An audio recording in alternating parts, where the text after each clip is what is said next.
ఆ రోజు మీరు ఒక్కసారి చూస్తే నేను ఏదైతే ప్రాణదానాన్ని ఇనాగరేట్ చేసి వచ్చాను, వస్తా ఉంటే 24 క్లేమోర్ మైన్స్ నా మీద బ్లాస్ట్ చేశాను.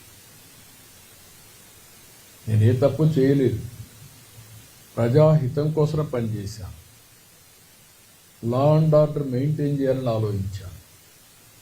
దాని మీద ఖర్చు కడితే వెంకటేశ్వర ఎక్కడైతే మనం ఆ స్పాట్ కూడా ఇప్పుడు ఉంది, అలిపేట దగ్గర ఎంట్రన్స్లోని.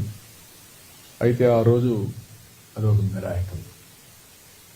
నేను తప్పించుకోవడం అనేది జరిగే పని కాదు. సాక్షాత్తు వెంకటేశ్వర స్వామి నన్ను కాపాడాడు, ప్రాణం విడిచిపెట్టాడు. అక్కడి నుంచి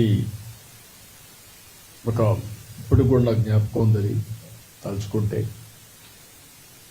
నేరుగా పోయి కొట్టిన తర్వాత బస్సులు కారులో అందరం కూడా బ్రతికాం, కానీ ఒక్కొక్కరికి ఒక విధంగా దెబ్బలు తగిలాయి. నేనున్నాను, కృష్ణమూర్తి ఉన్నాడు, గోపాలకృష్ణారెడ్డి, రాజశేఖర్ రెడ్డి, వీళ్ళందరూ ఉన్నాం. అంటే వెంకటేశ్వర స్వామి మహిమ